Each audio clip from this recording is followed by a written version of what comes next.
Hey, good morning everybody. Here at Chef AZ, owner-operator of Lifestyle Healthy Foods and Nutrition. You know, this time of year I think a lot of us have an opportunity to reflect on not only the year, this current year, but maybe our past holidays, maybe our childhood. I know that I always do, especially since opening our little business, Lifestyle Healthy Foods and Nutrition, and as well being in what is now my second marriage, where I have a beautiful stepdaughter and a now 3-year-old son that I add to my list of children, to which I already had 2 coming into this marriage. Being a parent forces me to look at my own upbringing, obviously, and my own past. And the holidays, I think about some experiences I had as a child. We were fortunate enough to have food, and we were fortunate enough to be able to, you know, have a roof over our head, and you know, we got by, and we did have something that worked for us as far as to keep the family together, which was the most important thing. But as a kid, sometimes that's kind of hard when all of your peers have a lot more happening for them. But it makes me think about the saying that people don't change, and I don't agree. I think that people can change, and I think most people don't. I think the reason they don't is because it's hard work. To change, you have to work at it. It's something that is an ongoing process. It doesn't happen overnight. It's not like you make one step and all of a sudden now you're a changed person. It's constant development, which is fighting against those things that I do not believe are innate. I do think there's something that is kind of along with nurture. It's kind of how you were brought up and what you saw and how your personality reacted to said situations. But it's constantly looking and re-examining yourself on a very, very frequent basis, and noticing when you're sliding backwards, and noticing when you've made positive changes, that you are aware of those changes, and you can be proud of yourself, but knowing that that's not the end. You haven't reached what would be, you know, the end. There is no end in it. I've had to work on many things. I'm still working on many things here at 39 years old. So, you know, as a kid, I pretty much, obviously, like most teenagers, is pretty self-centered and out for my own, and made a lot of bad choices. I ran with a unsavory crowd and made lots of unsavory decisions that physically and mentally affected myself.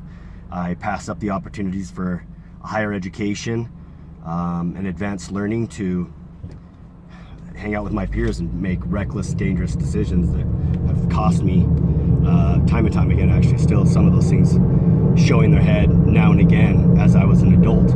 But it also allowed me to reflect on those things as a parent. And I'm looking at my kids and trying to make decisions that will help them make decisions that hopefully won't take them down my same path.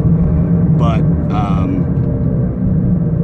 I couldn't be more of a different person than I was in my 20s, even in my early 30s, to be frank. A lot of that is to do with the people I surround myself with now, people that are more positive and people that are forward-thinking, progressive, intelligent.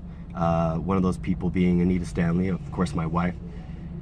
She helps me put things into perspective when the old me, which is kind of a knee-jerk reactor, very aggressive, very angry, very spontaneous, allows me to stop, slow my roll, put myself in check and say, hey, you know, the world isn't coming to an end, or we're going to get through this, or many of those things. But one of the key factors that she helped bring into my life was she helped me soften my heart and open my heart and allow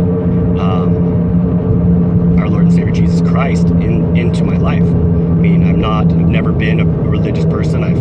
My father took me to many different churches growing up so that I could see a diverse range, and I never was forced to select one or choose one or believe that one was better than another, which I love. I think that's one of the greatest gifts my father gave me. But it also kind of set me on a path with all the negative things that we were going through being, you know, financially struggling, and then with the choices I was making with the people I was running with, and some of the things I saw with crime and violence.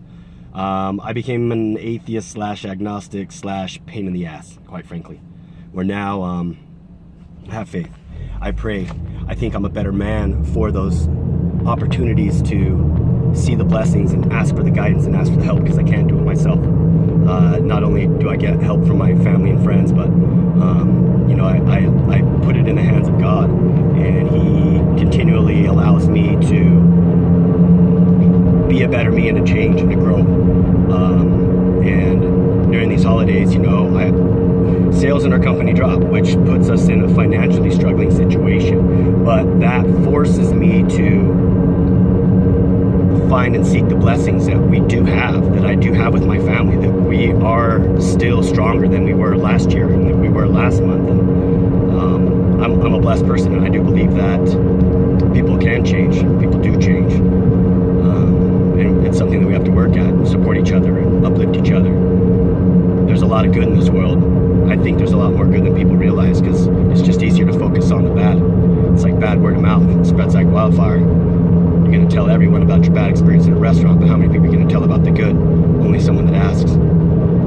So, without being asked, I want to thank everyone who even just watches these, whether they like them or not, whether they support us or not, whether they use our services or not. And then, of course, I want to thank everyone who does support us and who does use our services and who does just appreciate the banter or the silly stuff that I do, the antics, maybe even just the pictures of my kids, or, you know, the new business my wife is working on, the Tamale Republic that she's working on to become what I think is the best tamalera there is. I mean, anyone who's ever had her tamales has been known to even eat her tamales over their family recipe.